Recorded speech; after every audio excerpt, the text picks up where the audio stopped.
So, Polymarket. You've probably heard of it. It builds itself as this amazing window into the future, right? A place where the wisdom of the crowd tells us what's really going to happen. But what if that window is, well, kind of smudged? In this explainer, we're diving into sources that are asking you a really tough question. Is Polymarket a fair place to bet on the future, or is it actually a game that's rigged for insiders? And it all kicks off with this one. Totally baffling question. The kind that really makes you go, wait a minute, did someone know something the rest of us didn't? How on earth did one single person walk away with a fortune betting on something that seemed, well, basically impossible?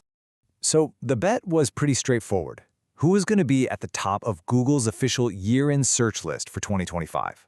Now, you'd think, okay, it's got to be a huge celebrity, a president, someone who's in the news 24/7. But oh boy, the market had a massive curveball in store for everyone.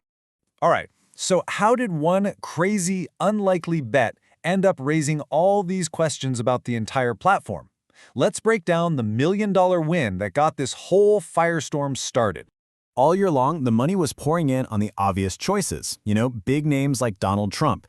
But when Google dropped its official list, the winner wasn't a politician, wasn't a movie star. It was this singer named D4VD, a name that, let's be honest, most people had never heard of. It was a huge upset that left pretty much everyone scratching their heads. Well, almost everyone. See, one trader, going by the name Alpha Raccoon, didn't just bet on D4VD. They were also betting against all the favorites. And the result? A mind-blowing profit of over $1 million. All from this one, super specific, and frankly, unbelievably accurate series of bets. And here's where it gets really juicy. This wasn't just some random lucky guess. The source material points out that this same user had also made another eerily precise bet, nailing the exact release date for Google's Gemini 3.0.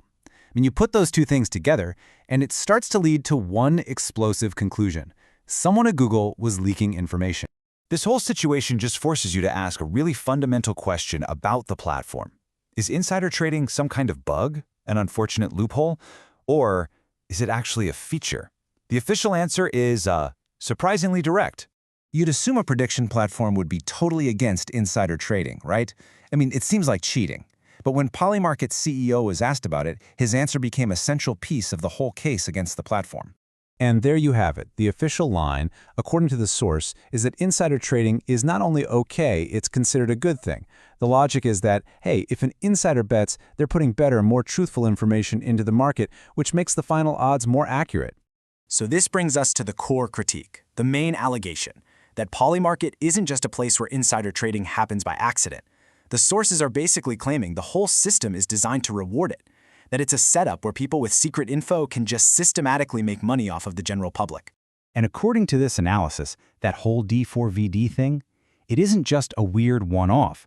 It's actually part of a much, much bigger pattern of alleged problems that are baked right into the platform. The critique lays out a whole laundry list of issues. We're talking about allegations of giant token holders or whales messing with how bets are settled. There are also claims of rules being super vague and changing after the fact, tons of fake trading volume, and even manipulated election odds. It's a lot. And on that fake volume point, get this. Some studies mentioned in the source found that around a quarter of all trades could be wash trades. That's just when the same person is buying and selling to themselves to make it look like there's a ton of activity, which can totally mislead other people. The Oracle manipulation issue is another huge one.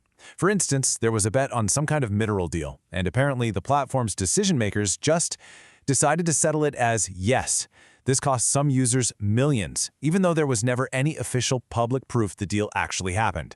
So all of this leads the source material to a really stark comparison, arguing that for the average person, betting on Polymarket could be way riskier than just going to a regular casino. Okay, let's just break this down.